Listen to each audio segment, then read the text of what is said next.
Question number 6. 1 into 1 factorial plus 2 into 2 factorial plus 3 into 3 factorial up so on n into n factorial is equal to n plus 1 whole factorial minus 1.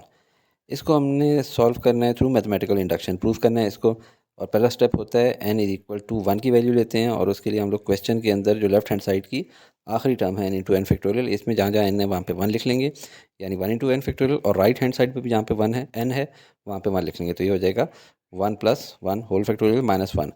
इसको solve करेंगे तो 1 factorial 1 होता है, 1 into 1 factorial 1। और right side पे अगर रखें तो ये 1 प्लस 1 2 होता है, 2 होल फैक्टोरियल 2 होता है, 2 माइनस 1 इज इक्वल टू 1। तो ये हमारी left hand side is equal to right hand side, step 1 solve हो गया। सेकंड स्टेप हमारा होता है कि हम एज्यूम करते हैं कि n इज इक्वल टू के के लिए भी ये वाला जो क्वेश्चन की स्टेटमेंट है ये ट्रू है। तो बहुत आसान स्टेप है, इसमें जहाँ जहाँ क्वेश्चन के अंदर n लिखा हुआ है वहाँ पे k लिख लेते हैं। तो लेफ्ट हैंड साइड पे इस तरह आ जाएगा k इंटू के फैक्टोरियल तक, और राइट हैंड साइड पे k plus 1 whole factorial minus 1 तक।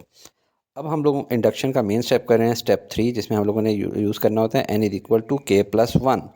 और इसको करने के लिए हम लोग स्टेप 2 का सहारा लेते हैं, और स्टेप 2 के तक था और स्टेप हमारा 3 है के प्लस 1 तक, यानी अगली सीढ़ी चढ़नी है। तो हम लोग इस स्टेप को थोड़ा सा खोल के लिख लेते हैं ताकि अगला स्टेप, अगला कदम रखने के लिए जगह हो। तो ये के तक था, अगला हमारा होगा के प्लस 1 इंटू के प्लस 1 होल फैक्टोरियल तक। और जब इक्वेशन के लेफ्ट हैंड साइड पे हम लोगों ने एक चीज़ ऐड की है तो राइट हैंड साइड पे भी वही चीज़ ऐड कर लेते हैं। यहाँ से असल सवाल स्टार्ट होता है कि अभी जो हमारी ये राइट हैंड साइड बनी है ये इंडक्टिव स्टेप के थ्रू बनी है। असल में तो यहाँ पे अगर हम लोग जो है के प्लस 1 डालें तो जो ये है ये सम ऑफ के प्लस 1 होना चाहिए, और ये हमारे पास आंसर आना चाहिए। और ये तभी है जब n की जगह हम लोगों ने यहाँ पे के प्लस 1 पुटअप किया होता तो ऐसी सिचुएशन आती। लिहाजा अब इसको हम लोगों ने सिंप्लीफाई करना है और ये हम लोगों ने आंसर निकालना है। तो चलें चलते हैं के प्लस 1 होल फैक्टोरियल। अब ये चूँकि के प्लस 1 वाली टर्म है इनको हम लेफ़्ट लेके आते हैं क्योंकि फैक्टोरियल भी है, तो इसको इधर ले आते हैं और आखिर में माइनस 1 लिख लेते हैं। अब देखें ये जो लेफ़्ट वाली दो टर्म्स हैं इनके अंदर क्या चीज़ कॉमन है, के प्लस 1 फैक्टोरियल। तो हम लोग के प्लस 1 फैक्टोरियल बाहर ले लेते हैं, अंदर क्या बचेगा 1 प्लस के प्लस 1, और बार बार क्या बच गया minus 1।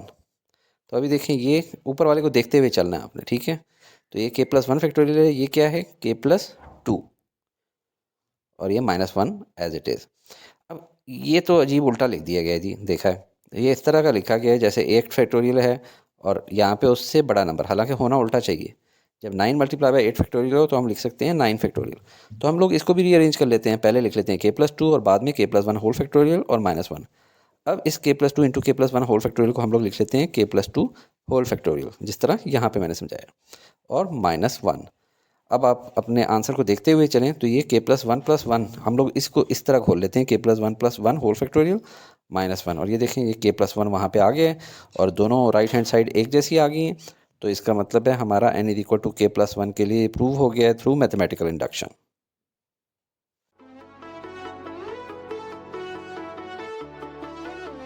Study with me, a learning experience.